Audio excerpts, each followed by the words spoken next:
licenciado para preguntarte, por ejemplo, Jesús, y empezar con este diálogo con Daniel Marmolejo, con Jorge Armando Rocha, no sé si va a regresar a Lina Duarte, con César Gutiérrez Priego. ¿Cómo la seguridad se ha convertido en un tema de, pues, de las elecciones, un tema electoral? Eh, Fíjate que sí, mi querido Vicente, creo que es coyuntural el asunto de la seguridad y bueno, pero antes de darte una opinión muy particular de esta seguridad en términos electorales, nada más déjame acotar un poquito a lo que se ha señalado ya pues en este debate tan interesante que tienes desde hace ya, pues ya buen rato, ¿no? Entonces, decirte con relación a lo que está pasando en Guerrero y Michoacán con la caída de las candidaturas de Morón en Michoacán y de Salgado Macedonio en, en Guerrero, pues creo que a final de cuentas, más allá del aspecto político, más allá de que si sea un capricho personal de imponer a estos dos personajes, a estos dos candidatos que tienen todo su derecho, por supuesto, de ser aspirantes a la gubernatura, o si se consolida un proyecto de partido en el gobierno y se mandan candidatos, como ya lo decía Noroña, para que únicamente de pantalla, para que finalmente renuncien y lleguen los otros y se haga el show de los Juanitos. Más allá de todo eso, mi querido Vicente, creo que si hay una cosa muy importante a destacar, y ya lo habíamos platicado también en otra ocasión en los espacios de los jueves del mediodía, cuando se relaciona, por ejemplo, Guerrero, la importancia que tiene Guerrero en la seguridad nacional, sobre todo en la develación de los saldos históricos de la guerra contra el narcotráfico que nos dejaron, bueno, Felipe Calderón y luego Enrique Peña Nieto, también la importancia de lo que significa Guerrero para que se establezca la claridad de la verdad histórica de los 43 muchachos desaparecidos de la normal de Ayotzinapa y por supuesto de Michoacán. También Michoacán es fundamental en esa verdad histórica para ir esclareciendo esos saldos históricos. Cuando hablamos de un hecho histórico del que poco se ha hecho referencia en los medios de comunicación, que sucedió también en el gobierno de Enrique Peña Nieto, que hablamos de la matanza de los 45 presuntos narcotraficantes que fueron asesinados, ejecutados a mansalva por elementos de la Policía Federal con la plena autorización del general Cienfuegos. Entonces, creo que estamos hablando de cosas también importantes dentro de lo que es la seguridad pública y cómo se puede develar estas candidaturas. Yo no quiero aventurarme a decir quién pudiera ser el que supla a Salgado Macedonio, por ejemplo, en Guerrero, pero sin duda alguna una carta fuerte que sería, no desconozco hasta este momento si esté posibilitada o no para ello, pues sería Nestora Salgado. Y Nestora Salgado también hay que relacionarla muy bien porque es una ¿Por luchadora qué, social. por qué, Jesús Lemus? Yo te conozco a ti y tú eres un agente de a pie, pero ¿por qué mencionas a Nestora Salgado? Nestora Salgado, que ha sido señalada por personajes como Isabel Miranda de Wallace como secuestradora, una Nestora Salgado a la que respeto, a la que admiro, a una Nestora Salgado que es de abajo, pero esto es importante, tú la mencionas. Sí, sí, mi querido Vicente, mira, bueno, se ha dicho de Nestora Salgado muchas cosas. La verdad es que yo lo que he investigado, lo que he visto sobre no tengo ninguna relación personal con ella, creo que a lo mejor ni me conoce, pero lo que yo he investigado de ella desde que fue encarcelada, desde que encabezó el movimiento de las autodefensas, creo que es una persona buena, creo que es una mujer buena, inteligente y bien intencionada. Se ha dicho mucho de ella, pues, ¿qué te puedo decir yo, mi querido Vicente? Si de mí se ha dicho que soy narcotraficante y por eso fui a dar también a la cárcel. Entonces, pues, ¿qué te voy a decir? No, se puede haber dicho lo que quieras de ella, que fue secuestradora, pues sí, pero hay que ver también quién fue quien lo dijo. Lo dijo esta señora Miranda de Wallace, y pues hoy sabemos que Miranda de Wallace, pues no es justamente una perita en dulce, ¿no? Sabemos cuáles son los pecados que tiene Miranda, y seguramente muy pronto le va a llegar la justicia a ella, igual que le llegó ya a Genaro García Luna, igual que esperemos le llegue también a Felipe Calderón, y por supuesto que ella también tendrá que rendir cuentas algún día. Y bueno, se habla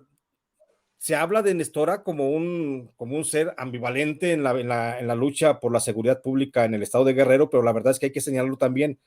que es una de las personas que mejor conoce cómo está estructurado los grupos del narcotráfico en el estado de Guerrero, que es una de las personas que más le han dedicado tiempo a la organización social de las comunidades para la propia defensa de sus bienes, sus propiedades, de su integridad personal. Y hay que decirlo también que es la que mejor panorama tiene en este momento de lo que es la seguridad en Guerrero, y Guerrero es parte fundamental para la recomposición nacional. Entonces, por eso yo pienso que Nestora Salgado podría ser un muy buen elemento. Aquí así entraríamos en el terreno de lo hipotético, pensar si Nestora se estaría dispuesta a hacer una Juanita para que llegara y ganaría la elección sin duda alguna, llegara y se diera la silla y el espacio para Salgado Macedonio, eso ya es otra cosa, pero de que es una excelente opción para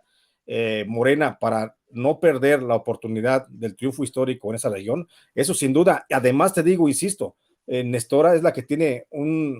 es de los pocos políticos, diría yo incluso más que Salgado Macedonio, mayor visión de lo que es la complejidad criminal en ese estado y de cómo están estructuradas, además de que en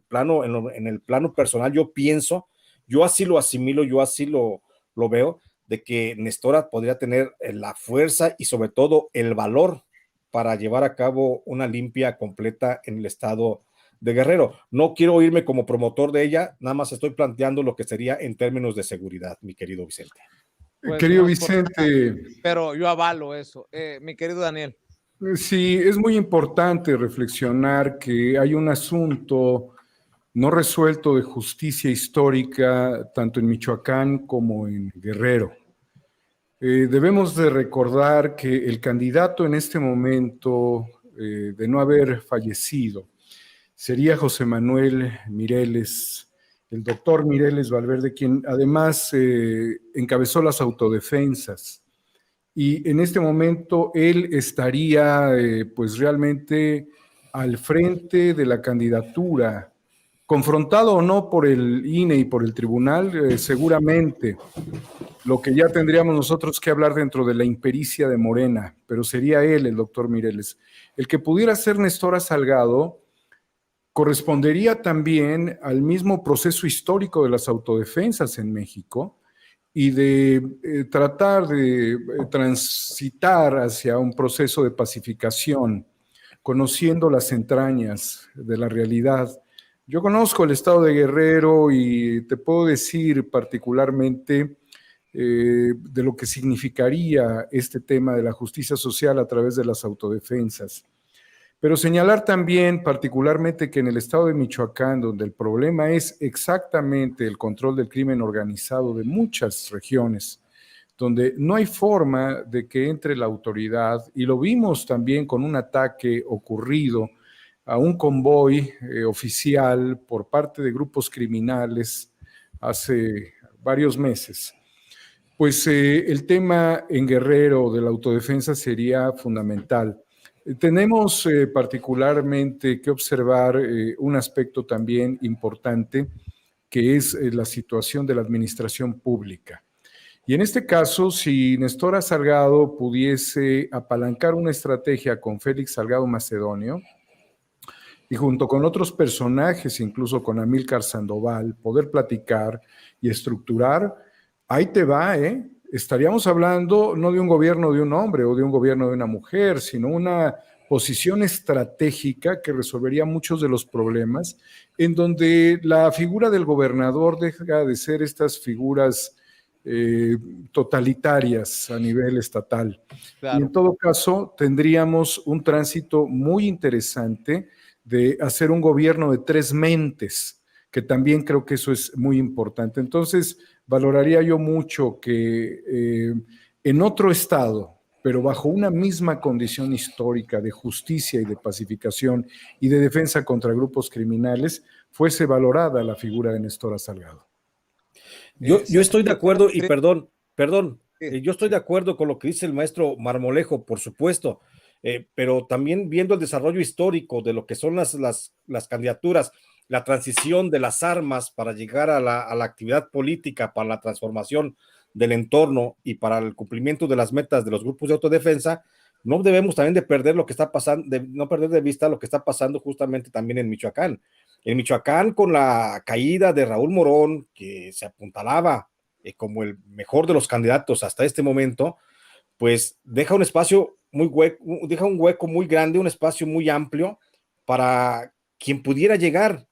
que sería difícil que llenara. Ahí, por supuesto, corresponde por la cuestión de equidad de género, sin duda alguna, a una mujer, y bueno, la que podría llegar a suplir a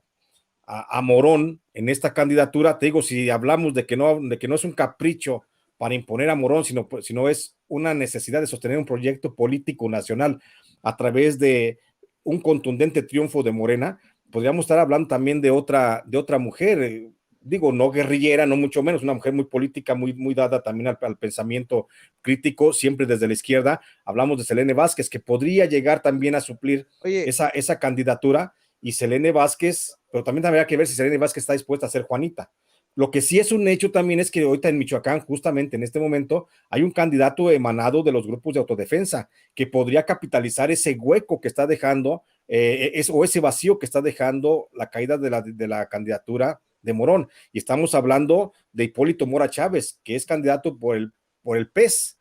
y él es candidato, recordarás, mi querido Vicente, que en su momento lo platicamos, claro, de Hipólito claro. Mora Chávez, y él es el que suple de alguna forma o encabeza o enarbola la figura de los autodefensas, pasando del plano de la guerra al plano político. Déjame preguntarle a César Gutiérrez Priego, abogado en